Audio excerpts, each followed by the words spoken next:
అసలు కొత్తవి కట్టేటివి దేవుడెరుగా, ఉండేదానిలోనన్నా కాపాడండి. అది మళ్ళీ చూసుకుందాం. ఉండేటివి అసలు ఇంతవరకు ఎన్ని శాంక్షన్ అయిపోయి కట్టి 90% అయిపోయినటివి, 90% అయిపోయి లాస్ట్ 5%, 10% మిగిలినది. ఇప్పుడు ఒక ఇండ్లు మనం కట్టుకుంటాం, ఏమనంటే మీరు పూర్తి చేయలేదు. పూర్తి చేయలేదా? పూర్తి చేయకుండానే బిల్డింగ్లన్నీ తయారైనా. ఇప్పుడు ఇండ్లు కట్టుకుంటాం అందరము, ఇండ్లు కట్టుకుంటానే రేడియో, టీవీ, కుర్చీతో పాటు ఇండ్లు చేరుతామా గృహప్రవేశం చేరినప్పుడు? లేదా ఇండ్లు చేరిన తర్వాత రేడియో, టీవీ, కుర్చీలు కొనుక్కుంటాం. ఆసుపత్రి కట్టినాం, అద్భుతమైన ఆసుపత్రి. ఆంధ్రప్రదేశ్ రాష్ట్రంలో ఇట్లాంటి 100 పడకల ఆసుపత్రి ఉందండి ఇక్కడ. అసలు 100 పడకల ఆసుపత్రి తేవడం డోనుకు. దానివల్ల ఈరోజు నిన్న పోయి విచారించుకొని వస్తే డాక్టర్లు, హైదరాబాద్ నుంచి డాక్టర్లు వచ్చి ఒకసారి చూడాలి ఇక్కడ, చాలా మంది హైదరాబాద్లో చెప్తున్నారు డోన్లో అద్భుతమైన ఆసుపత్రి ఉందని, హైవేలో పోయే వాళ్ళు చెప్తున్నారు. అంటే చూసేదానికి వస్తే నేనే పిలుచుకొని పోయినా. దాదాపు 500 మంది అవుట్ పేషెంట్స్ వస్తున్నారు రోజు అని అంటున్నారు. ఎక్కడెక్కడి నుంచి వస్తున్నారు? డోన్ నియోజకవర్గం నుంచి వస్తున్నారు, పత్తికొండ నియోజకవర్గం వస్తున్నారు, గుత్తి వాళ్ళు కూడా వస్తున్నారు. ఇంకా అన్ని పోను కొన్ని ఎక్విప్మెంట్ రావాల. కనీసము పెండింగ్ అంటే 2024 ఎన్నికల సమయంలో పెండింగ్ ఆర్డర్ నన్నా మీరు పూర్తి చేస్తున్నారా? కొత్తవి శాంక్షన్ వద్దు, ఆ రోజుటికి ఏవైతే శాంక్షన్ అయినటివి దానిలోనన్నా. పక్కనే అద్భుతమైన బడి, జూనియర్ కాలేజు బీసీలకు, అక్కడ ఆడపిల్లలకు, బేతంచెల్లో మగపిల్లలకు, అంత అద్భుతమైన కళాశాలల హాస్టల్తో పాటు 36 కోట్లు పెట్టి కడితే ఇంతవరకు కుర్చీలు, టేబుల్ లేవా? 36 కోట్లు పెట్టి అంత అద్భుతమైన బిల్డింగ్లు కడితే కనీసము కుర్చీలు, టేబుల్ ఎంతైతే అండి? కుర్చీలు, టేబుల్. బేతంచెర్లు అయితే నీళ్లు లేవు, బేతంచెర్ల ట్రాన్స్ఫార్మర్ లేదు. ఈరోజు ఈ 2 బీసీ హాస్టల్స్ నిజం చెప్పాలంటే 2-3 సంవత్సరాలు పడతాయి కట్టేదానికి. మనం మొదలు పెట్టుకుంటే ఒక 2 సంవత్సరాలు అంటే 2024 2 ఏళ్ల ముందర మొదలు పెట్టినాం. ఎట్లా మొదలు పెట్టినాము? మనం పోయి స్టేడియం దగ్గర ఒకటి, ఇక్కడ వేరే ప్రభుత్వ భవనం ఉంటే ఒకటి, చేతి నుంచి లెట్రిన్లు లేకుండా ఉంటే అక్కడ ఒక 10 లక్షలు, ఇక్కడ 1 లక్షలు స్వయాన నా చేతుల నుంచి సొంత డబ్బులు ఖర్చు పెట్టి ఆ రోజు లెట్రిన్లు, బాత్రూమ్లు కట్టినందుకు ఈరోజు బీసీలు అక్కడ చదువుతున్నారు. ఎంత అన్యాయం అండి! అంటే సంవత్సరం అయితే సంవత్సరం రోజులు కుర్చీలు, టేబుల్ లేదా? అన్నీ కట్టి పెట్టినామండి. దిండు కవర్లు, బెడ్షీట్లే మీరు వేయాల్సినవి. అవన్నా నీళ్లు, కరెంట్. అంటే 11 ఇంటర్మీడియట్ చదివే పిల్లలు ఈరోజు కింద కూర్చొని చదువుతున్నారు, కింద కూర్చొని పరీక్షలు. న్యాయమా ఇది? అసలు ఎక్కడి నుంచి బయట నుంచి పోయే వాళ్ళు, బెంగళూరు నుంచి హైదరాబాద్, హైదరాబాద్ నుంచి బెంగళూరు వాళ్ళు పోయి బండ్లు ఆపి లోపలికి వచ్చి చూసి వాళ్ళ ఆశ్చర్యం ఏమంటే, ఇదేంది నాయన, ఇది ఇంత భవనం ఏంది, కుర్చీలు లేకుండా ఉండడం ఏంది? ఐటీటీఆర్ కొత్తకోట దగ్గర మొత్తము భారతదేశంలో 5-6 ఉన్నాయి అంతే. హర్యానాలో ఒకటి, మహారాష్ట్రలో ఒకటి, ఏది institute of driving and traffic research అని, పెద్ద పెద్ద బండ్లు, వాహనాలు తోలేది నేర్పించేది. ఆడ చదివితే పిల్లోళ్ళు 25-30 వేల జీతాలతో బయటకు పోతారు. ఇప్పటికి ఎన్ని రోజులు అయిందండి కడుతున్నారు దాన్ని? ఇప్పటికి స్టార్ట్ అయిందల్లా. ఈడ మున్సిపల్ ఆఫీస్ ముందర అద్భుతమైన క్లబ్ హౌస్ 5 కోట్ల రూపాయలతో కట్టినాము. ఎందుకు కట్టినాము? డోన్లో ఎవరైనా కానీ ఒక చిన్న హోటల్కి పోవాలన్నా ఫ్యామిలీతో పాటు ఒక శనివారం కానీ ఆదివారం కానీ ఫ్యామిలీతో పాటు పోవాలంటే, అక్కడ పిల్లల్ని పిలుచుకొని పోవాలంటే కూర్చుండేదానికి ఒక మంచి పరిసరాలు, ఒక మంచి రెస్టారెంటు, ఏదైనా పిల్లల బర్త్డే కానీ పుట్టినరోజు కానీ ఏదైనా చిన్న ఫంక్షన్ చేసుకోవాలంటే పైన హాలు, ఒక 4 రూములు. ఇవన్నీ కూడా ఎందుకు? ఏ హైదరాబాద్లోనో, మద్రాసులోనో, బెంగళూరులో ఉండేట్టుగా డోన్లో కూడా ఉండాలనే ఒక తాపత్రయంతో కడితే సంవత్సరం రోజులైంది. మున్సిపాలిటీ సభ, పురసభ 3,50,000 రూపాయల ట్రాన్స్ఫార్మర్ పెట్టామంటే కమిషనర్ ఒప్పుకోడు, పెట్టడు. 3,50,000 రూపాయల ట్రాన్స్ఫార్మర్ పెట్టకున్నందుకు 5 కోట్ల రూపాయల బిల్డింగ్ డోన్ ప్రజలకు ఎవరికి కూడా ఉపయోగం లేకుండా ఉంది. లేకుంటే 20 కంట ఇప్పుడు చూడండి, ఆ పెద్ద రోడ్ వేసినందుకు పిల్లోళ్ళందరూ స్కేటింగ్, తల్లిదండ్రులు పోతే పిల్లలు స్కేటింగ్ నేర్చుకుంటుంటే ఎంత ఆనందంగా పోతున్నా.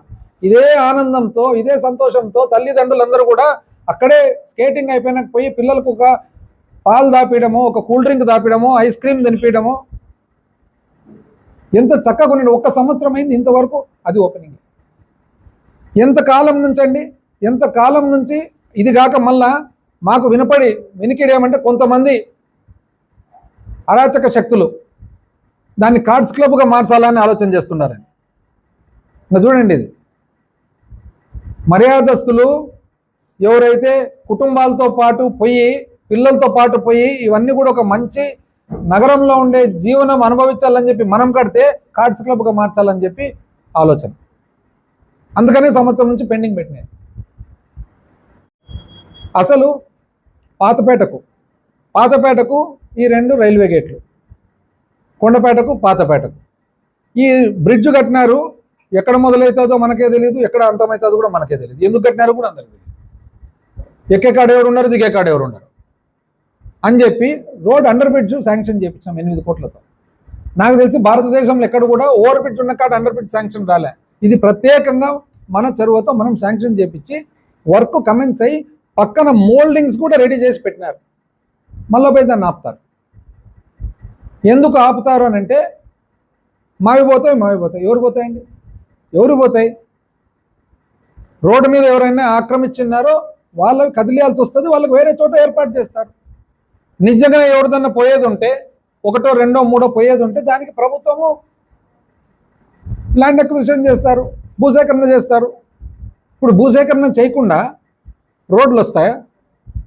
భూసేకరణ చేయకుంటే రైల్వే ట్రాక్ వస్తుందా? భూసేకరణ చేయకుంటే ప్రభుత్వ బిల్డింగ్లు వస్తాయి. ఎక్కడి నుంచి వస్తాయి భూసేకరణ చేయకుంటే? భూసేకరణ చేస్తేనే వచ్చేది. ఎంత ఉంది భూసేకరణ? 2, 3 స్వార్థం వలన ఈ రోజు వరకు కూడా దాన్ని మళ్ళీ అడ్డంగా ఏం మాట్లాడతారు తెలిసిన? ఇక్కడ నుంచి ఎక్కడికో పోతుందంట. చూసినారా డిజైన్లు ఎవరన్నా? ఎక్కడికి పోతుందండి? ఒక 100 గజాలు అంతే. 100 గజాలు పోయేది కూడా 2, 3, అది కూడా చిన్న బిట్లు. అది కూడా భూసేకరణ ద్వారా పోతుంది. భూసేకరణకు కూడా డబ్బులు ఏర్పాటు చేసినాం. ఎప్పుడు? 2024 ముందరనే భూసేకరణకు డబ్బులు ఏర్పాటు చేసినాం. ఇంతవరకు చేయలే. అంటే మీరు అర్థం కాక చేయడం లేదా, చేతగాక చేయడం లేదా, ఉద్దేశపూర్వకంగా చేయడం లేదా, లేదా ఈ స్వార్థ పరులను కాపాడేదానికి ఆపినారా? మీరు ఆపిన దాని వలన ఈ డోన్ నగరంలో ఎంతమంది కొండపేట పాతపేట వాళ్ళు ఈరోజు ఇబ్బంది పడుతున్నారు? ఎన్ని వేల మంది ఇబ్బంది పడుతున్నారు? అసలు ఇక్కడ మీరు చూస్తుంటారు హైవే పక్కన వైఎస్ నగర్ కోసము, ఆ పక్క జగనన్న కాలనీ కోసం అని చెప్పి 20 లక్షల లీటర్ల ట్యాంక్. ఎక్కడన్నా చూసినారా మీరు 20 లక్షల లీటర్ల ట్యాంక్ డోన్లో? ఎప్పుడు చూసినారా? ఏ స్టేజ్లో ఉంది? 2024 ఎలక్షన్ అప్పుడు ఏ స్టేజ్లో ఉంది, ఈరోజు కూడా అదే స్టేజ్లో. లేకుంటే ఇప్పటికంతా వైఎస్ నగరు జగనన్న కాలనీ ఆ ప్రాంతానికి మొత్తం కూడా పుష్కలంగా నీళ్లు. అసలు మోటార్ అనేది లేకుండా అది ఎంత హైట్లో ఉంది, ఎంత ఎత్తులో ఉంది, మోటార్ లేకుండా పైకి ఎక్కాల్సినవి. కాపు భవనం, కాపుల కోసము కాపు భవనం శాంక్షన్ చేసి డబ్బులు శాంక్షన్ చేసి టెండర్ అయిపోయిన బిల్డింగ్ ఇంతవరకు మొదలన్నా పెట్టినారు. బేతంచర్లో వాల్మీకి భవనం, అటువంటి వాల్మీకి భవనం ఆంధ్రప్రదేశ్ రాష్ట్రంలో ఎక్కడైనా ఉందా? మొత్తం రాష్ట్రంలో, నేనేం జిల్లా అనడం లేదు, రాష్ట్రంలో ఎక్కడైనా ఉందా? కట్టినేది ఇంతవరకు కరెంటులే, వాకిళ్ళులే. మార్కెట్ అయితే ఎంత, ఫస్ట్ ఫ్లోర్ 1వ అంతస్తు, ఎంతమంది వచ్చి అడిగిపోతున్నారు, మేము పెట్టుకుంటాం. డిమాండ్ దానికి. ఇంతవరకు పైన పూర్తి చేయాలి. చేయాల్సినది ఏమి? అడ్డగోడలు కట్టాలా, పూర్తి చేయాలి. ఏమన్నంటే రేకులు. మీకు ఏమన్నా కన్స్ట్రక్షన్ గురించి తెలుసునండి? మనం వాడినేది దాన్ని పఫ్డ్ షీట్ అంటారు. పఫ్డ్ షీట్ అనేది యావత్ ప్రపంచంలో అందరూ కూడా ఇంజనీర్లు కానీ ఆర్కిటెక్ట్లు కానీ లేటెస్ట్గా వాడుతున్న విధానం. ఎందుకు అదేనంటే ఎక్కువ శాతం పైన ఏరియా ఉన్నప్పుడు నీళ్లు ఆగి నీళ్ళ వల్లనే బిల్డింగ్లన్నీ డ్యామేజ్ అవుతున్నాయి. కాబట్టి ఖచ్చితంగా స్లాంట్ రూఫ్ ఉండాలి, స్లోప్ ఉంటే తప్ప. అందుకనే ఇది తెలుసు కాబట్టి బ్రిటిష్ భవనాలు అన్నీ కూడా మీరు గమనియండి స్లోప్ రూఫ్ ఉంటాయి. తహసీల్దార్ ఆఫీస్ ఇట్లే ఉంటుంది, కోర్టు ఇట్లే ఉంటుంది, సర్కిల్ ఇన్స్పెక్టర్ ఇట్లే ఉంటుంది. ఎందుకంటే నీళ్ళ వల్ల డ్యామేజ్ అవుతుంది. పఫ్డ్ షీట్ అనేది పైన రేక్ ఏదైతే ఉంటుందో 6 రకాల కోటింగ్లు ఉంటాయి. 6 కోటింగ్లు అయిన తర్వాత వివిధ రకాల అల్యూమినియము, స్టీలు, స్టెయిన్లెస్ స్టీల్ అన్ని కలిపి తయారైంటాయి. దాని కింద పఫ్ అనేది ఒకటి వస్తుంది, మెటీరియల్ స్పాంజ్ మాదిరి మెటీరియల్ వచ్చి దాని కింద మళ్ళీ షీట్ వస్తుంది. ఆ షీట్ మళ్ళీ 2 రకాల ట్రీట్మెంట్ అయింటుంది. ఇది అయిన దాని వలన స్లాబ్ కంటే ఎక్కువ దానికి శక్తి, స్లాబ్ కంటే ఎక్కువ సంవత్సరాలు అది డ్యామేజ్ కాకుండా చెడిపోకుండా ఉండేది. స్లాబ్ కంటే 2 నుంచి 3 డిగ్రీల టెంపరేచరు తక్కువ, స్లాబ్ కంటే కూడా కాస్ట్లీ. అది పఫ్ షీట్. ఏ దేశం అయినా కూడా వాడేది అదే రేకులంట. అంటే ఇప్పుడు వజ్రం ఇచ్చినప్పుడు దాన్ని రాయిగా చూస్తే మనం ఏం చెప్పగలుగుతాం? దాన్ని రాయికి వజ్రానికి తేడా కనుక్కునే తోళ్ళు కూడా ఉండాలి కదా. అంటే చెప్పలేం. అలా పడుకునే తోళ్ళని అయితే మనం లేపొచ్చు, కానీ నటించే తోళ్ళని మనం ఏం లేపుతాం? అసలు నాకు ఆశ్చర్యంగా ఉంది, చేసిన దానిలకు పేర్లు తుడిపేయడంతో. ఎక్కడన్నా చూడు, పగలగొట్టడం, తుడిపేయడం, పేరు తీసేయడం. ఏమని ఆనందం? పైశాచిక ఆనందం. ఏమొస్తుంది దానివల్ల? పేరు చెడగొట్టే దాంట్లో, పేరు తుడిపే దాంట్లో పెట్టిన ఆనందం ఏదైతే ఉందో, శ్రమ ఏదైతే ఉందో, మంచి పని మీద పెడితే కానీ మంచి పేరు అని వస్తుంది. మీరు పేర్లు బండల మీద నుంచి తీసేస్తారేమో, ప్రజల గుండెల్లో నుంచి తీసేదానికి అవుతుందా? ఎక్కడైనా అసలు నిన్న హుసేనాపురం పోవడం జరిగింది. వెటర్నరీ పాలిటెక్నిక్ షెపర్టరీ, అంటే గొర్రెలను ఏ విధంగా చూసుకోవాలని చెప్పి నేర్పే సెంటర్. ఎన్ని ఉన్నాయి భారతదేశంలో? 3. ఒకటి రాజస్థాను, ఒకటి మధ్యప్రదేశ్, ఒకటి హుసేనాపురం గ్రామము, ప్యాపిలి మండలము, డోను నియోజకవర్గం కడితే అంత అద్భుతమైన బిల్డింగ్. నిన్న పోతే పిల్లోళ్ళు, మహిళలు అందరు నేర్చుకుంటున్నారు. ఎక్కడి నుంచి వచ్చినారు వీళ్ళంటే నరసరావుపేట, పల్నాడు, కర్ణాటక నుంచి, పల్నాడు నుంచి, నెల్లూరు నుంచి, శ్రీకాకుళం నుంచి, పక్క రాష్ట్రాల నుంచి వచ్చి నేర్చుకొని పోతున్నారు. ఈ రోజు వరకు కూడా కుర్చీలు లేవు, టేబుళ్ళు లేవు, ఏమీ లేవు. ఎవరన్నా దాతలు ఇచ్చిన కుర్చీలు పెట్టుకొని భోంచేస్తున్నారు. అంటే ఇంచుమించు 30 కోట్లతో అంత అద్భుతమైన భవనాలు కడితే కనీసం కుర్చీలు అంటే మీకు కాబట్టలేదా, లేదా ఉద్దేశమే లేదా, లేదా ఇవన్నీ బాగుపడేటివి మంచివి కాదని అనుకుంటున్నాను. నిజంగా ఒకవేళ మంచిదైతే ఎవరు చేసేది ఏముందండి? మంచి కార్యం అనేది మనసులో నుంచి మనం చేయాలి. కానీ మనం ఈ భూలోకంలోకి వచ్చేటప్పుడు ఏమైనా తీసుకొచ్చినామా, పోయేటప్పటికి ఏమైనా తీసుకొని పోతాం? మనం బ్రతికినంత కొంతకాలము ఏం చేస్తున్నాము, ఏమాత్రము మనకిచ్చిన బాధ్యత నిర్వహించినామనేది ముఖ్యం. కానీ అసలు బేతంచెర్లలో పాలిటెక్నిక్ శాంక్షన్ చేస్తే 28 కోట్లతో టెండర్ అయిన బిల్డింగ్ క్యాన్సిల్ అవుతుంది. టెండర్ అయిపోయిన బిల్డింగ్. ఐటీఐ ఉంది, ఎంఎస్ఎంఈ ఎక్స్టెన్షన్ సెంటర్ ఉంది. ఇంతవరకు ఖాళీ భవనాలు ఉన్నాయి. ఒక్కరు కనీసం వాకిళ్ళు తెరిచేతోడు, వాకిళ్ళు మూసేతోడు కూడా లేదు. కరెంటు లేదు, ఏమీ లేదు. 1 సంవత్సరం అయింది.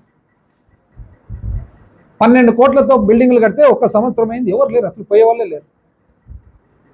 అంటే డౌట్ ఏమొస్తుందంటే, ఇవన్నీ మంచి కార్యక్రమాలు జరగకూడదని ఉద్దేశపూర్వకంగానే దీన్ని ఏమైనా ఆపుతున్నారా అని. లేదు, బాధ్యత ఉంటే మాత్రం ఎందుకు ఆపుతారండి? ఏం కుర్చీలు, టేబుల్ ఇచ్చేది, కరెంట్ ఇప్పించేది ఏం పెద్ద పని? అసలు ఎస్సీస్ పాపం, ఎస్సీ పిల్లలు బాగా చదువుకోవాలా. ఎస్సీ పిల్లలకు కానీ, బీసీ పిల్లలు కానీ చదువు ద్వారా, విద్య ద్వారా పెరిగితే ఇది శాశ్వతమైన అభివృద్ధి జీవితంలో, జీవన విధానంలో అని చెప్పి ఎస్సీల కోసము సేమ్ ఏదైతే ఆసుపత్రి పక్కన కట్టిన బిల్డింగ్ ఉందో డిట్టో అదే మోడల్తో కొత్తపల్లె కాడ బిల్డింగ్ శాంక్షన్ చేస్తే టెండర్ అయిన బిల్డింగ్ క్యాన్సిల్ అవుతుంది. 25 కోట్లతో ఇంచుమించు టెండర్ అయిన బిల్డింగ్ క్యాన్సిల్ అవుతుంది. ఎస్సీల కోసం కట్టిన బిల్డింగ్ క్యాన్సిల్ అవుతుంది. ఐటీఐ పాలిటెక్నిక్ క్యాన్సిల్ అవుతుంది. ఐటీఐ వాడకంలోకి రాదు. ఎంఎస్ఎంఈ ఇవన్నీ నిజం చెప్పాలంటే ఇది ఆలోచన లేకనా, ఓపిక లేకనా, శక్తి లేకనా, లేక ఉద్దేశపూర్వకంగా? నిజంగా మనం ప్రజా జీవితంలో ఉండి నిజంగా ప్రజలకు సేవ చేసేదానికి, ఇప్పుడు నీలం సంజయ్ రెడ్డి గారి టైంలో శ్రీశైలం డ్యామ్ కట్టినారు. వేరే పార్టీ వాళ్ళు వచ్చి నీలం సంజయ్ రెడ్డి గారు శ్రీశైలం డ్యామ్ కట్టినారు కాబట్టి ఇంక మీదట మనం కెనాళ్ళు ఇచ్చేది వద్దులు అంటే ఏమన్నా భావ్యమా? కట్టిన దాన్ని, చేసిన దాన్ని, పెట్టిన దాన్ని మరింత చక్కగా ముందుకు తీసుకుపోవడం బాధ్యత. కానీ అసలు నాకు తెలిసి 77 చెరువులు, అది ఒరిజినల్గా 68 ట్యాంకుల ప్రాజెక్టు. దానికి 2019 మన ప్రభుత్వం వచ్చేటప్పటికి ఎంత ఉండింది? 10% మాత్రమే పూర్తయింది. ఓన్లీ 10%. 10% పూర్తయింది. 1 ఎకరా కాదు, 1 సెంటు కూడా భూసేకరణ చేయలే. పూర్తిగా కంప్లీట్గా చేపించి 68 నుంచి 77 చెరువులకు మార్చి పత్తికొండకు కానీ మనకు కానీ చెరువుల సంఖ్య పెంచి ఈరోజు డోన్ నియోజకవర్గానికి ప్యాపిలి డోన్ మండలాలకు 36 చెరువులు అయితే 36 చెరువులకు గాను 4 చెరువులకు ఇంకా నీళ్లు పోలే. చిన్న పొదులకు పోలే, కొత్త బుర్జుకు పోలే, సండ్రపల్లికి పోలే, గుడిపాడుకు పోలే, ఇంకొక 4 5 పోలే. 30 చెరువులకు పోయిన సంవత్సరం నీళ్ళు ఇచ్చినాం. దేవరబండ ఇక్కడంతా 2 పంటలు వేసుకున్నారు. ఈ సంవత్సరం పోయి నీళ్లు తిప్పడం ఇదేందండి? నాకు అర్థం. నీళ్లు తిప్పేది నీళ్లు ఎవరు తిప్పుతారు? లస్కర్లు తిప్పుతారు. లస్కర్ల పనే నీళ్లు తిప్పడం. నీళ్లు తిప్పి ఆ శ్రమ ఆ టైం వేస్ట్ కంటే కొత్త స్కీమ్లు ఏమైనా తీసుకురండి. ఎవరు వద్దన్నారు? కొత్త పాఠశాల తీసుకురండి, కొత్త కళాశాల తీసుకురండి. మేము హర్షిస్తాం కదా, బేష్ అంటాం. నీళ్ళు తిప్పేది టైం వేస్ట్. నాకు అర్థం కదా. అంటే ఇప్పుడు శ్రీశైలం డ్యామ్ కట్టినది ముఖ్యమా, రోజు పోయి నీళ్ళు వస్తానే కెనాల్ కాడ గేట్లు తిప్పడం ముఖ్యమా? ఈ గేట్లు తిప్పేది నీళ్ళు తిప్పేది ఏంది నాకు అర్థం కాలే. ఎందుకు టైం వేస్ట్? అవి ఎవరు చేస్తారు? లస్కర్ చేస్తారు పని. ఇప్పుడు ట్రాఫిక్ పోలీస్ స్టేషన్ మధ్యలో కట్టినామని చెప్పి ట్రాఫిక్ డ్రెస్ వేసుకొని నిలబడతామాట, ట్రాఫిక్ కంట్రోల్ చేసుకుంటాం. ట్రాఫిక్ సర్కిల్ కట్టేది ముఖ్యము, ట్రాఫిక్ పోలీస్ స్టేషన్ కట్టేది ముఖ్యము, ట్రాఫిక్ ఇన్స్పెక్టర్ నాడు పోస్టింగ్ చేసేది ముఖ్యం. మనం వేసుకుంటాం అడ్రస్. ఐటీఐ కళాశాల కట్టిస్తాము. ఐటీఐ కళాశాల కట్టిన తర్వాత లేత్ మిషన్ కాడ మనం పోయి నేర్పిస్తాము. దానికి టీచర్ ఉంటాడు, ట్రైనర్ ఉంటాడు. మేము బాగా ఆలోచన చేయండి. 2014లో డోన్ ప్రజలు మనల్ని ఎన్నుకున్నప్పుడు ఎంతో రుణపడినాము. ఏదో ఒక రోజు రుణం తీర్చుకోవాలనే ఒక అభిప్రాయంతో, ఒక ఆశయంతో 2019లో ఎప్పుడైతే మనకు అధికారం వచ్చిందో, ఎప్పుడు లేని విధంగా ఈ అవకాశాన్ని మళ్ళీ మిస్ చేసుకోకూడదనే ఉద్దేశంతో మనం కులాలు చూడలే, మతాలు చూడలే, పార్టీలు చూడలే, ఎవరిని చూడలే. కేవలం ప్రతి మనిషి డోన్ నియోజకవర్గంలో ఉండే ప్రతి వ్యక్తి కూడా సంతోషంతో, సుఖంతో, ఆయన ఆస్తి విలువ పెరిగి పిల్లలు బాగా చదువుకొని వాళ్ళ పంట బాగా పండించుకొని బాగుండాలనే ఉద్దేశంతో చేసిన పనులు ఇవన్నీ. తెలుగుదేశం వల్ల ఆస్తులు పెరగలేదండి. తెలుగుదేశం వల్ల ఇళ్ళ కాడికి రోడ్డు రాలేదా? తెలుగుదేశం వల్ల ఇళ్ళ కాడికి నీళ్లు రాలేదా? తెలుగుదేశం పిల్లలు బడికి పోవడం లేదా? తెలుగుదేశం పిల్లలు ఐటీఐకి పోవడం లేదా? తెలుగుదేశం పిల్లలు పాలిటెక్నిక్ పోవడం లేదా? తెలుగుదేశం వాళ్ళ ఇంటికాడికి బియ్యం సరఫరా కాలేదా? తెలుగుదేశం వాళ్ళకి అమ్మఒడి రాలేదా? తెలుగుదేశం వాళ్ళకి రైతు భరోసా రాలేదా? తెలుగుదేశం వాళ్ళు కనీసం వాళ్ళ తెలుగుదేశం పీరియడ్లో వాళ్ళ ఏమంటారు వాళ్ళను కమిటీ, జన్మభూమి కమిటీ వాళ్ళ దగ్గరికి పోయి పెన్షన్ రాపించుకోవాల్సి వచ్చింది. 2019లో మన ప్రభుత్వం వచ్చిన తర్వాత ఏ తెలుగుదేశం కానీ, కమ్యూనిస్ట్ కానీ, కాంగ్రెస్ కానీ, జనతా పార్టీ కానీ, ఇంకోరు కానీ ఒక్కరి దగ్గరికి పోయి ఒకరు రాపించుకోవాల్సిన అవసరం వచ్చిందా? న్యాయమైన పాలన కాదా? అంటే ఇప్పుడు న్యాయమైన పాలన చేయడం తప్పైందా? మాకు రాలే అబ్బా, పక్కింటి పిల్లోని ఎత్తుకొని మా పిల్లోని చెప్పుకొని మాకు రాలే, ఆ బుద్ధి లేదు, మా నోట్లో కూడా రాదన్నమాట. అదేవిధంగా ఈరోజు పార్కుల విషయానికి వచ్చినట్లయితే, ఇప్పుడు పార్కులు ఎందుకు కట్టినాం? డోన్లో ఒక పార్క్ అన్న ఉండేనండి. ఎక్కడి నుంచి వస్తాయి పార్కులు? పార్కులు ఎక్కడి నుంచి వస్తాయంటే టౌన్ ప్లానింగ్, మనకు ప్రభుత్వ భూమి అన్నా ఉండిండల్లా, లేదా లేఅవుట్ ప్లాన్లు వేసినప్పుడు లేఅవుట్లలో ప్రభుత్వ నిబంధనల ప్రకారము 10% పార్కులకు, ఇంచుమించు 40% రోడ్లకు పోతాయన్నమాట. ఏదైతే ఖాళీ స్థలం ఉందో అది పార్కుల కన్నా, లేదా ఓవర్ ట్యాంకుల కన్నా, ఇంకోటన్నా కట్టించేదానికి, ప్రజలకు ఉపయోగపడేదానికి ఈ నిబంధనలు పెట్టడం జరిగింది. మనం అధికారంలోకి వచ్చిన తర్వాత ఎక్కడెక్కడ ఖాళీ స్థలాలు ఉన్నాయని మొత్తం ఎతికి, గుర్తుందా మీకు? ఇవన్నీ కూడా ఇక్కడ కూడా ఇంటి ముందర పందులు జుల్లాడేటివి, కంప చెట్లు ఉండేటివి. అదేవిధంగా ఈరోజు మున్సిపల్ ఆఫీస్ చూడండి, ఈరోజు మన కళ్యాణి లేఅవుట్ల పార్క్ చూడండి, మహాలక్ష్మి లేఅవుట్ల పార్క్ చూడండి, కేవీఎస్ కాలనీ పార్క్ చూడండి, ఇక్కడ మన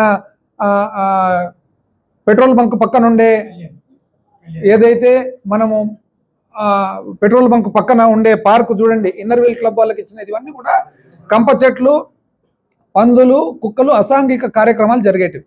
ఇవన్నీ కూడా తీర్చిదిద్ది ఫస్ట్ కాంపౌండ్ వాళ్ళు కట్టి, చెట్లు నాటి, పిల్లలు ఆడుకునేదానికి వివిధ సౌకర్యాలన్నీ కల్పించి పార్కులు నడపడం జరిగింది. ఇప్పుడు ఒకటి కేస్ స్టడీ, మన బాపనోళ్ళ తోటలో అత్యంత సుందరమైన పార్క్ చేసేది కాక, నాకు తెలిసి ఆంధ్రప్రదేశ్ రాష్ట్రంలో ఇటువంటి స్విమ్మింగ్ పూల్ ఎక్కడ ఉండకపోవచ్చు. అద్భుతమైన స్విమ్మింగ్ పూలు కడితే ఈరోజు స్విమ్మింగ్ పూలు పోయిన వేసవి కాలంలో డోన్లో ఉండే పిల్లలందరూ చాలా చక్కగా, పిల్లలందరూ కూడా స్విమ్మింగ్ నేర్చుకునే వాళ్ళు, తల్లిదండ్రులు ఎంతో సంతోషంగా చూసేవాళ్ళు. ఈరోజు మూతపడింది. ఎందుకండి? అంటే మేము నడిపించగలిగినది ఇప్పుడు ఎందుకు నడిపించలేకుండా ఉన్నారు? అదేవిధంగా ఆ చుట్టుపక్కల ఉండే రస్తాలు ఏవైతే ఉన్నాయో అన్ని గోడలు కట్టేసినారు. ఎవరంటే అక్కడ ఉన్న లేఅవుట్ వాళ్ళు. ఇప్పుడు లేఅవుట్ వాళ్ళు ఎవరి కొద్ది వాళ్ళు రస్తాలు బూట్ చేసి గోడలు కడుతూ ఉంటే అధికారులు కానీ పాలకపక్షం కానీ ఏం చేస్తున్నారు అని. మున్సిపాలిటీ పరిధిలో మున్సిపల్ చైర్మన్ను కనీసం ఒక పన్నన్న చేసుకొని ఇస్తున్నారా? మున్సిపల్ కౌన్సిల్ను ఒక పన్నన్న చేసుకొని ఇస్తున్నారా? మున్సిపల్ కౌన్సిల్ కానీ మున్సిపల్ చైర్మన్ కానీ చెప్పిన పని ఒక్క అధికారన్న వింటున్నాడా? ఎందుకు గాను స్విమ్మింగ్ పూలు ఈరోజు మూతపడింది. ఏమన్నంటే కోర్టు నుంచి మీకు ఏమైనా ఉత్తర్వులు ఉన్నాయా? కోర్టుకు పోయినంత మాత్రాన కోర్టు ఏమన్నా మిమ్మల్ని ఆపమనిందా? లేదు కదా. ప్రతి ఒక్కరు కోర్టుకు ఏదో ఒక విషయంలో పోయేదానికి అవకాశం ఉంది. కోర్టుకు పోయినప్పుడు కోర్టు మిమ్మల్ని ఆపమని ఉత్తర్వులు ఇస్తే ఆ రోజు ఆపాలి, కానీ ఆ తర్వాత కూడా వెంటనే అప్పీల్కు పోవాలి. కానీ ప్రభుత్వ భూమిని మీరు ఎందుకు కాపాడలేకుండా ఉన్నారు అని. ఈరోజు ఇక్కడ ఇన్నర్వీల్ క్లబ్ మహిళలు ఎవరైతే ఉన్నారో డోన్లో ఎంతో మంచి సంస్కారంతో మంచి ఉద్దేశంతో ఇన్నర్వీల్ క్లబ్ అని ఏర్పాటు చేసి మహిళలందరూ కూడా పెడితే వాళ్ళకు ఈరోజు ఏర్పాటు చేసిన పార్కు కాంపౌండ్ వాళ్ళని పడగొట్టి ఫెన్స్ను పగలగొట్టి పార్టీ ఆఫీస్కు పోయేదానికి రస్తా చేసుకున్నారు మధ్యలో. ఈరోజు మహిళలు పోతే పాపము వాళ్ళ స్థలాన్ని వాళ్ళు ఉపయోగించుకునే దానికి పోతే ఏమన్నారు? ఇది కోర్టు మీకు ఇచ్చిందా? ఎక్కడిచ్చింది కోర్టు మీకు? మీరు లేఅవుట్ వేసినారు. లేఅవుట్ వేసినప్పుడు మీరు ఇంత శాతం భూమి అని ప్రభుత్వానికి ఇచ్చినారు. ఇచ్చిన తర్వాత ఈరోజు నా భూమి నాకు కావాలంటారు. ఎట్లా ఇస్తుంది? నువ్వు కోర్టుకు పోతే కోర్టులో 1 సంవత్సరం 2 ఏళ్ళు 3 ఏళ్ళు పెండింగ్ ఉండొచ్చు, అంతేగాని కోర్టు ఏమి నీకు ఇవ్వలేదు కదా. ఈరోజు అధికారులు, మున్సిపల్ అధికారులు, కమిషనరు వీళ్ళందరూ కూడా బాధ్యత గల వ్యక్తులు ఎవరైతే ఉన్నారో సింపుల్గా కోర్టులో ఉంది అంటే మీరు నిజంగానే అంటే అంత మీకు సబ్జెక్ట్ తెలియకుండానే మీరు కమిషనర్లు అయినారా? అట్లనా మీరు ఎవరైతే ప్రభుత్వానికి ఇచ్చిన భూమి వాపస్ తీసుకునే దానికి ప్రయత్నం చేస్తున్నారో వాళ్లకు అనుకూలంగా ఉండేదానికి మీరేమని మాట అంటున్నారా? మీరు నిజంగా చెప్పాలంటే మీకు చిత్తశుద్ధి ఉంటే మీకు కమిషనర్ ఎట్లయితారంటే మీకు సబ్జెక్ట్ తెలిసే ఉంటుంది కదా. కోర్టు ఉత్తర్వులు లేవు కదా. కోర్టు ఉత్తర్వులు లేనప్పుడు మీరు ఎందుకు కానీ అక్కడ ప్రజలను లోపలికి పోనీయకుండా వినియోగించుకోనీయకుండా అడ్డపడుతున్నారు? ఈరోజు లేఅవుట్లు వేసిన వాళ్ళు చాలామంది ఉన్నారు. లేఅవుట్లు వేసిన వాళ్ళు రోడ్లు ఇచ్చింటారు, పార్కులు ఇచ్చింటారు. అంటే 3 ఏళ్ల తర్వాత మా ప్రభుత్వం వచ్చిందని చెప్పి ఈ రోడ్డు నాది, ఈ పార్కు నాది అంటే కరెక్ట్? అది మేము ఎట్లా చేయగలిగినాం? పోనీ మళ్ళీ అంటే మేము ఉన్నప్పుడు ఏమైనా చట్టం వేరే ఉండిందా? మేమున్నప్పుడు చట్టం ఏమన్నా వేరే ఉండనా? ఆ రోజు ఎట్లా చేపీయగలిగినాము, ఈరోజు మీరు ఎందుకు చేపీయలేకుండా ఉన్నారు? అంటే ఒక అధికారి కానీ అధికార యంత్రాంగం కానీ ఉద్దేశపూర్వకంగా చేస్తున్నారా, తెలియక చేస్తున్నారా? 2 తప్పులు కూడా పాలకపక్షందే కాదా? చేతగాని అధికారులను పెట్టుకోవడం తప్ప కరెక్టా? పోనీ ఉద్దేశపూర్వకంగా ఈ విధమైన ప్రభుత్వ ఆస్తిని కాపాడలేని పరిస్థితిలో ఉన్న అధికారులను పెట్టుకోవడము ఎవరిది బాధ్యత? అంటే మీరు తెలిసే ఇవన్నీ జరగనిస్తున్నారా, తెలియక జరగనిస్తున్నారా? తెలియకగానే జరిగింటే వెంటనే ఆ అధికారికి మీరు చెప్పండి, ఇది కరెక్ట్ కాదు, ఇది ప్రజల సౌకర్యం కోసం పెట్టిండేది కాబట్టి అవన్నీ కూడా పార్కులు ఉండని, పార్కులు నడవని, పిల్లలు ఆడుకొని, పిల్లలు ఈత కొట్టని, తల్లిదండ్రులపై పిల్లలు ఆడుకుంటూ ఉంటే సంతోషంగా కండ్లారా చూడని. కోర్టు ఉత్తర్వులు ఇచ్చినప్పుడు మీరు పోండి, ప్రభుత్వ ఆస్తిని మీరు ఎందుకు కాపాడలేరు? మీరు పోయి ఉత్తర్వులు ఉంటే దాని మీద మళ్ళీ అప్పీల్కి పోతాం. నీకు సుప్రీంకోర్టులో సెటిల్ అయ్యే వరకు సెటిల్ అయితే కాలేదు కదా. ప్రభుత్వం కదా సొమ్ము. ప్రభుత్వం సొమ్ము కాకుంటే స్విమ్మింగ్ పూల్ ఎట్లా కట్టినాం? ప్రభుత్వం సొమ్ము కాకుంటే పార్క్ ఎట్లా చేసినాం? ప్రభుత్వ సొమ్ము కాకుంటే ఉత్తర్వులతో కాంపౌండ్ వాళ్ళు ఎట్లా కట్టినాం? అంటే ఆ రోజు చట్టం వేరే ఉండిందా? ఎంత అన్యాయం అండి. ఈరోజు దీనికి కారణమేమి? ఊర్లో 10 మందితో పాటు కలిసి వాకింగ్ పోదామని పార్కు లేకపోతే మాకే గేట్లు వేస్తారు. ఏ రోజైతే మాకే మీరు గేట్లు వేసినారో మామూలు మనుషులందరూ కూడా గోడ కట్టుకుంటూ అడిగేతోడేవాడు, గేట్ వేసుకుంటూ అడిగేతోడు అనేది ఈరోజు అందరికి అర్థమవుతుంది. ఈరోజు చట్టం కానీ న్యాయం కానీ పబ్లిక్ కళ్ళ ఎదురుగా అందరికి కనపడేటట్లు తప్పంటూ చేస్తే సామాన్య మానవుడు ప్రతి ఒక్కరు తప్పుకు అలవాటు అవుతారు. అసలు ప్రభుత్వ ఆస్తిని గుళ్ళండి, గుళ్ళు శోత్రియం గుండాల. ఎటువంటి అద్భుతమైన గుడి ఇప్పటికి అయిపోయింది. అలా కాంట్రాక్టర్ భయపడి పరిగెత్తిపోతుంటే మళ్ళీ పోయి పిలుచుకొని రావాలి. కమ్మగిరి స్వామి అయిపోయింది వాళ్ళు ఇప్పటికి. ముచ్చట్ల అయిపోయింది వాళ్ళు ఇప్పటికి. పాలుట్ల రంగస్వామి అయిపోయింది వాళ్ళు ఇప్పటికి. మద్దిలేటి స్వామికి అయితే 2 కోట్ల రూపాయలతో అసలు మహాద్వారము రంగాపురం రోడ్ కాడ మొదలు పెడితే పని దాన్ని ఆపినారు. దేవుణ్ణి వదిలిపెట్టడంలే. పాఠశాలలో ఆడికాడికే, నీళ్ళు ఆడికాడికే. నేషనల్ హైవే అయితే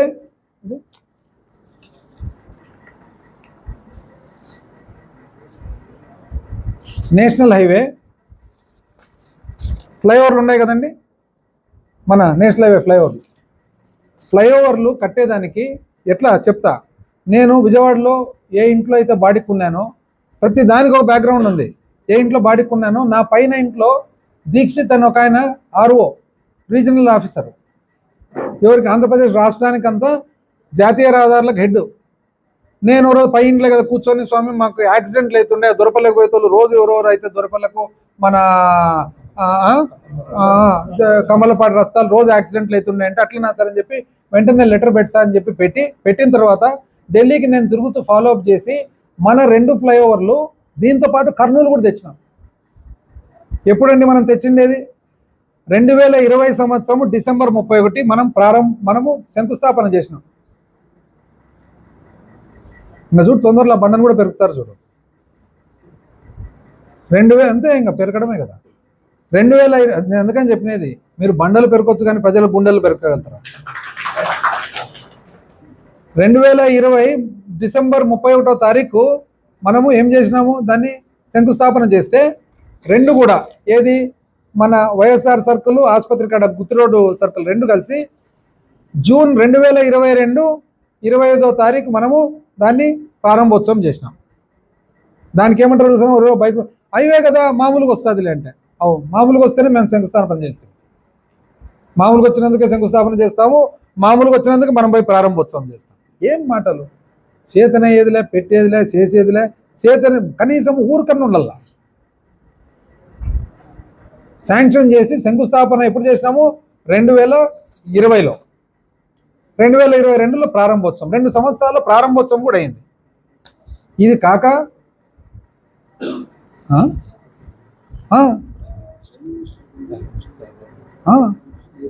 అవును, ఇదే కదా చేస్తే ఈరోజు దానికి సంబంధించి 2021లో యాక్చువల్గా మీకు గుర్తుందో లేదో, మున్సిపాలిటీ పైప్ లైన్ మనము గాజుల ప్రాజెక్ట్ నుంచి వచ్చేది కట్ అయ్యిండే, గుర్తుందే?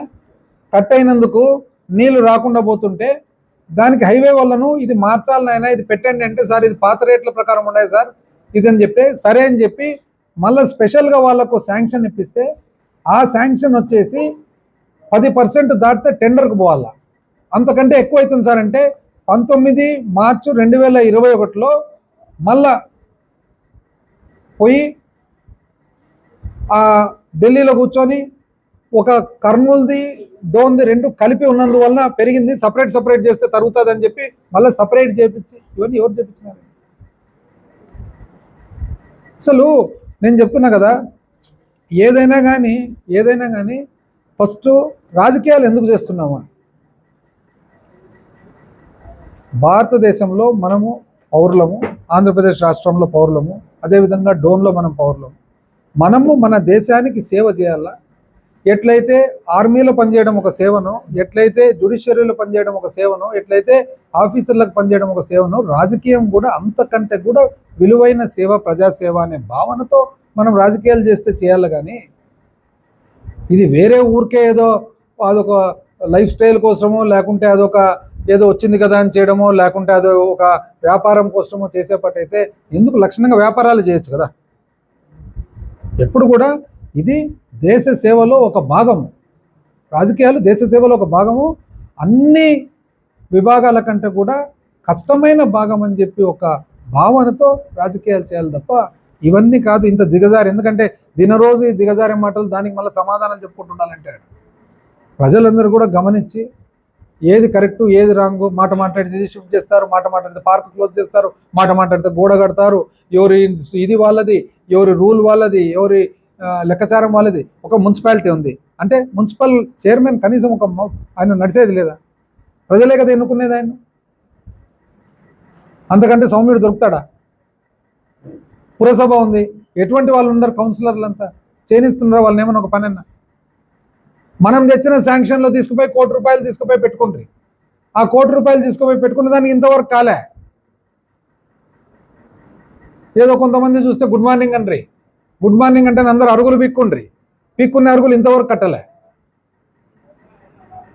ఇట్లా కాకుండా ఒక పద్ధతి, ఒక విధానము, ఒక చిత్తశుద్ధితో పాటు అందరూ కూడా ఎవరైతే పాలకులు ఉన్నారో అందరూ కూడా జాగ్రత్తగా, ఎందుకంటే చాలా కష్టపడి డోర్ను ఒక పద్ధతికి తెచ్చినాం కాబట్టి జాగ్రత్తగా ముందుకు తీసుకుపోవాలా. మంచి పనులు చేయండి, మంచి పేరు తెచ్చుకోండి. బండలు తుడిచేయడము, దాన్ని ఎరగొట్టడం ఎందుకంటే టైం వేస్ట్.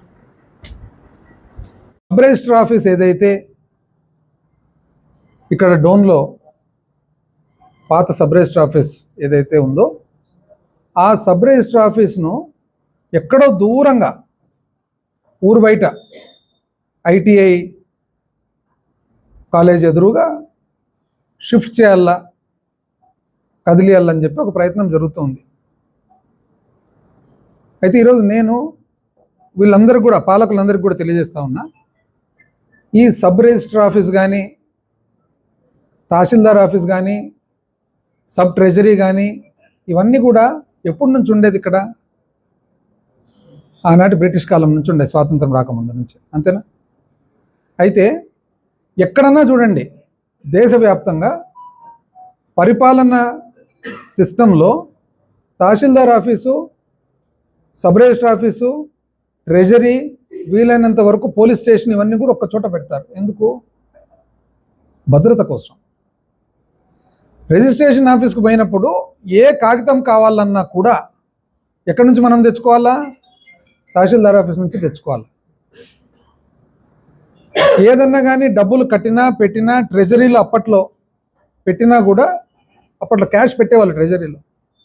ఎక్కడ ఉండాలి? అది పోలీస్ స్టేషన్ దగ్గరలో ఉండాలి అని చెప్పి 100 సంవత్సరాల నుంచి ఈ ఆలోచనతో పరిపాలన జరుగుతుంటే, ఇప్పుడు కొత్తగా ఒక డోన్లో మాత్రము ఒక్క సబ్ రిజిస్టర్ కార్యాలయం మాత్రము తీసుకుపోయి ఊరు బయట 2 కిలోమీటర్ల దూరంలో తీసుకుపోయి పెడతారండి. అంటే రిజిస్ట్రేషన్ చేసుకునే వాళ్ళకి ఇది అనుకూలం ఉన్నట్లా, ప్రతికూలం ఉన్నట్లా? ఏ ఒక్క కాగితం కావాలంటే కూడా పరిగెత్తుకుంటా మళ్ళీ తహసీల్దార్ ఆఫీస్కు రావాలా. పోనీ ఇక్కడ బిల్డింగ్ లేదా, భవనం లేదా? మేము అధికారంలో ఉన్నప్పుడు ఇది గమనించి, ఇది గుర్తించే ఒక బ్రహ్మాండమైన కొత్త భవనం కట్టడం జరిగింది. ఎక్కడ కట్టినాము? సేమ్ తహసీల్దార్ ఆఫీస్ వెనకాల భాగంలోనే.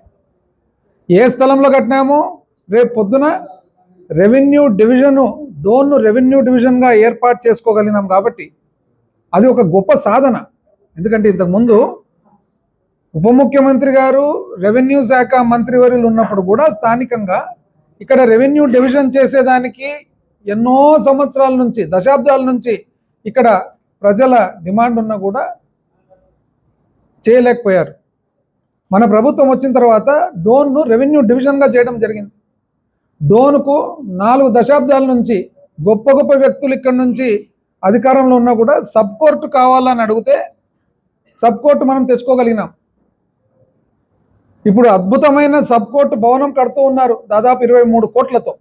నాకు తెలిసి ఆంధ్రప్రదేశ్ రాష్ట్రంలో అత్యంత సుందరమైన బిల్డింగు మన డోన్ సబ్ కోర్టు కడతా ఉండే.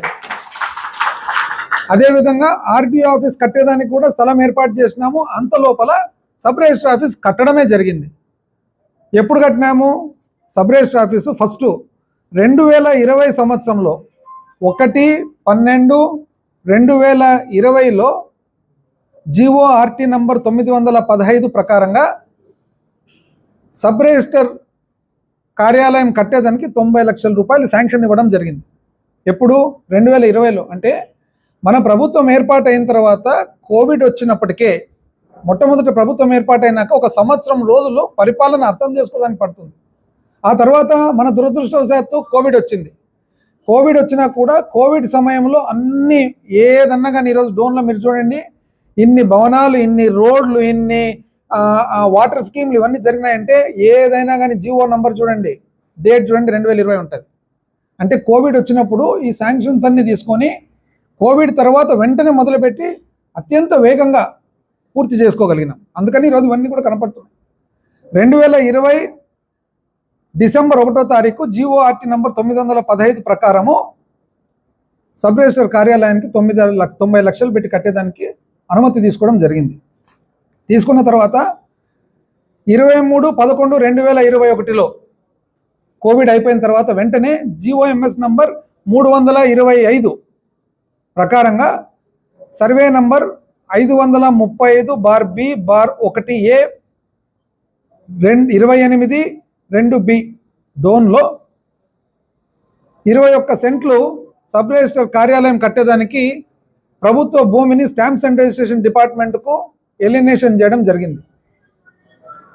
ఆ తర్వాత 25 ఫిబ్రవరి 2022లో జీఓఆర్టీ నంబర్ 144 ప్రకారం stamps and revenue department, stamps and registration department 90 లక్షలు ఏదైతే ఉందో తక్కువ వస్తుందంటే 99.54 లక్షల కంటే 99.5 లక్షలకు 55 లక్షలు తక్కువ ₹1 కోటి మళ్ళీ సవరించిన అంచనాల ప్రకారము అంటే ఇంచుమించు ₹1 కోటి ఇవ్వడం జరిగింది.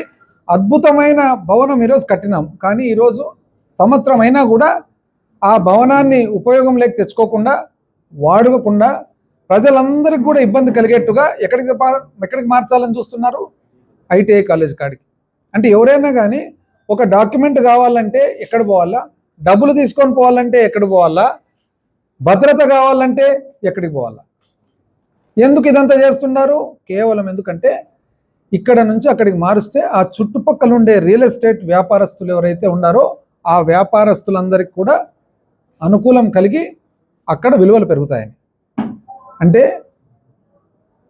లక్షలాది మంది అనుకూలం ఒకవైపు, ఒకరో ఇద్దరో రియల్ ఎస్టేట్ వ్యాపారస్తుల భూములకు విలువ పెరిగేది ఒకవైపు.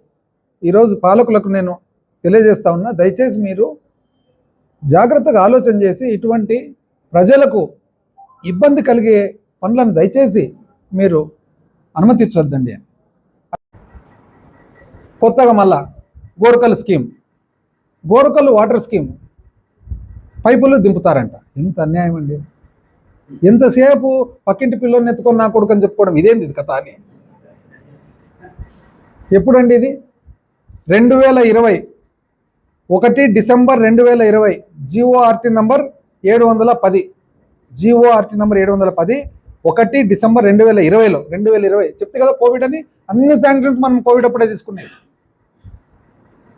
కోవిడ్ అప్పుడు కూర్చొని మన నియోజకవర్గానికి ఏమేమి ఉండాలా, ఏమేమి అవసరం అని చెప్పి అన్ని ప్లాన్ వేసి తీసుకున్నాం. అప్పుడు rural water supply and Andhra Pradesh ప్రభుత్వము గ్రామీణ నీటి సరఫరా డిపార్ట్మెంట్ ఏమని వచ్చింది? Providing drinking water supply project to Dhone constituency of Kurnool district estimated cost of 297 crores, 297 కోట్ల రూపాయలతో డోన్ నియోజకవర్గానికి రక్షిత నీటి సరఫరా పథకము శాంక్షన్. 10 మార్చి 2021 తీసుకున్న తర్వాత అప్పటికి కేంద్ర ప్రభుత్వం నుంచి జలజీవన్ మిషన్ అనేది శాంక్షన్ అయితే 297 కోట్లు రాష్ట్ర గ్రాంట్తో పాటు అందులో సగభాగం మనం కేంద్ర డబ్బులు వాడుకునే దానికి అవకాశం ఉంది. కాబట్టి 10 మార్చి 2021లో సవరణ చేసి డోనుకు 297 కోట్లకు గాను 148,50,00,000 రాష్ట్ర ప్రభుత్వం వాటా, 148,50,00,000 జలజీవన్ మిషన్ కింద వాటా. ఉద్యానంలో 700 కోట్లకు గాను 300 కోట్లు ఫైనాన్స్ కమిషన్ ద్వారా, 200 కోట్లు జేజేఎం ద్వారా, జలజీవన్ మిషన్ 200 కోట్లు రాష్ట్ర వాటా. పులివెందుల నియోజకవర్గానికి 480 కోట్లు అయితే 200 కోట్లు ఫైనాన్స్ కమిషను, 140 కోట్లు జలజీవన్ మిషను, 140 కోట్లు రాష్ట్ర ప్రభుత్వం.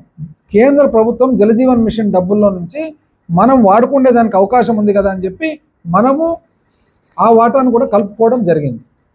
దీనికి కొంతమంది మేధావులు ఏమంటారు తెలిసిన, కేంద్ర డబ్బులు కదా అంట.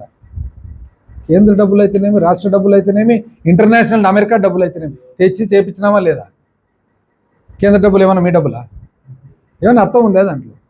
మాట్లాడి ప్రతి ఒక్కరు మైక్ పట్టుకుంటానే ఏం మాట్లాడుతున్నారు. ఆ తర్వాత 27 నవంబర్ 2021, నవంబర్ 27 2023 జీఓఆర్టీ నంబర్ 832. దీని ప్రకారంగా 297 కోట్లను అంచనా పెంచి 351 కోట్లకు పెంచడం జరిగింది. Government after careful examination of the matter hereby accord revised administrate సవరణ చేసిన అంచనాలు providing drinking water supply project to Dhone constituency of Kurnool district for 351 crores under JJM and state grant as against original sanction of 297 crores. ఒరిజినల్గా 297 కోట్లు ఉన్నది, దాన్ని 351 కోట్లుగా మార్చి. అయితే ఇది ఈపీసీ కాంట్రాక్ట్ కాబట్టి ఈపీసీ కాంట్రాక్ట్లో ఏదైతే పెంచుంటామో పెంచినది ఆటోమేటిక్గా క్యాబినెట్కి పోతుంది. ఆటోమేటిక్గా క్యాబినెట్కి పోయినది ఇప్పుడు క్యాబినెట్ వచ్చింది కదా అంటారు. ఎంత అన్యాయం అంటే ఇది ఎట్లుందంటే, మనం పరీక్ష రాస్తాము, పాస్ అయింటాము, సర్టిఫికెట్ వస్తుంది, 3 నెలల తర్వాత సర్టిఫికేట్ పోయి యూనివర్సిటీలో తీసుకోవాలా, కాబట్టి ఇది నీది కాదు నాది. ఏమైనా అర్థం ఉంది దీంట్లో? దీంతో పాటు ట్యాంకులు కట్టినారు, వాడలే అంట. ఎందుకు కట్టినామండి ట్యాంకులు? ఎందుకు కట్టినా? ఈ వాటర్ స్కీమ్ ద్వారా, కోరకల్ స్కీమ్ ద్వారా ప్రతి ఊరికి నీళ్ళు వస్తాయి, కానీ ఆ ఊర్లో నీళ్ళని ఎట్లా వాడుకోవాలి, ఆ నీళ్ళు వచ్చే లోపలనే మనం ట్యాంకులు కట్టుకోవాలా. నీళ్ళు వచ్చిన తర్వాత కాదని చెప్పి మనము ఏం చేయడం జరిగింది, ఒక డిఎంఎఫ్లో డిస్ట్రిక్ట్ మినరల్ ఫండ్ కింద 74 ట్యాంకులు 20,50,00,000తో 74 ట్యాంకులు కట్టడం జరిగింది. నాకు తెలిసి ఏ రాష్ట్ర చరిత్రలో కూడా 2 సంవత్సరాల పరిధిలో 78 ట్యాంకులు కట్టిన దాఖలాలు ఎక్కడ ఉండవని చెప్పి ఈరోజు గర్వంగా చెప్తున్నాను. 74 డిఎంఎఫ్ కింద, 4 జలజీవన్ మిషన్ కింద. 4 జలజీవన్ మిషన్ కింద ఏవేవంటే బోయించేరుపల్లె 42 లక్షలు, ప్యాపిలి 1,05,00,000, బూరుగుల 33 లక్షలు, ఎంబాయి. ఇది కాక ఏ ఊర్లండి మనం ట్యాంకులు కట్టిండేది? డోన్ మండల్ రామదుర్గము, డోన్ మండల్ చిన్నమల్కాపురం, డోన్ మండల్ ఎద్దుపెంట, డోన్ మండల్ అనుంపల్లె, డోన్ మండల్ ఇంద్రాంపల్లె, డోన్ మండల్ కమలాపురం, డోన్ మండల్ కొత్తబుర్జు, డోన్ మండల్ మిద్దెపల్లి, డోన్ మండల్ పెద్దమల్కాపురం, డోన్ మండల్ రేకులకుంట, డోన్ మండల్ సీసంగుంతల, డోన్ మండల్ శోత్రం వలసల, సోంపురము, అదేవిధంగా తిమ్మాపురము, అదేవిధంగా తిరునాంపల్లె, ఎర్రగుంట్ల, చనుగొండ్ల, కొత్తకోట, దేవరమండ. కట్టలేదండి ఇవన్నీ కొత్తవి? ఎప్పుడు కట్టినది ఇవన్నీ? ప్యాపిలి మండలము అలెబాద్ తాండా, ప్యాపిలి మండలం అలెబాదు, ప్యాపిలి మండలం బాయిపల్లె, ప్యాపిలి మండలం పోదొడ్డి, ప్యాపిలి మండలం బోయించెరుపల్లె, బోయవాండ్లపల్లె, చిన్న పొదిల్ల, ఎర్రగుంట్లపల్లె, గార్లదిన్నె, గోపాలనగరము, గుడిపాడు, కొమ్మెమర్రి, కౌలుపల్లి, లక్ష్మీ తాండా, మాధవరము, మాందొడ్డి, మెట్టుపల్లె, మునిమడుగు, అదేవిధంగా పోదొడ్డి, అదేవిధంగా ఓపులదేవరపల్లె, రాచవాండ్లపల్లె, రాచర్ల, రామకృష్ణాపురము, అదేవిధంగా బూరుగుల, అదేవిధంగా నల్లబిల్లిలకు ట్యాంక్ కట్టినామండి. సిద్ధనగట్టు, ఊటకొండ, వంకమిట్టిపల్లె, వెంకటాంపల్లె, ఏనుగుమని, జలదుర్గము, మామిళ్ళపల్లె, అదేవిధంగా ప్యాపిలి గ్రామ పంచాయతీ, ఎస్సీ కాలనీ, ప్యాపిలి గ్రామ పంచాయతీ. ఇవన్నీ ఎప్పుడండి కట్టిండేది? ఎందుకు ఇవన్నీ కట్టిండేది? ఇవి కట్టిండేది ఎందుకంటే గోరకల్లో నీళ్ళు వచ్చే లోపల ట్యాంకులు రెడీగా ఉంటే వచ్చిన తక్షణమే పైకి ఎక్కివచ్చు. దానికి ఏమంటారు తెలిసిన? ట్యాంకులు కట్టినారు, నీళ్ళు ఇడ్చలని. ఎందుకు కట్టినామని తెలుస్తున్నా? పాతదానికి రంగేసినారండి, తెలీదా పబ్లిక్? చివరికి ఎటువంటి చిన్న బుద్ధి అంటే, ఎక్కడైనా కానీ నీటి రంగు నీలం రంగు ఊరు పేరు రాస్తే మన అనే భావన వచ్చి చూసుకుంటారంటే దాన్ని కూడా తుడిచేసి రంగు మార్చాలని చూస్తున్నారు. ఎంతసేపు పక్కింటి పిల్లల్ని ఎత్తుకోవడం, నా కొడుకు అని చెప్పడం, ఇదే నేచరే. బేతంచెర్ల మండలం గోరమానకొండ, బేతంచెర్ల మండలం హెచ్కొట్టాల,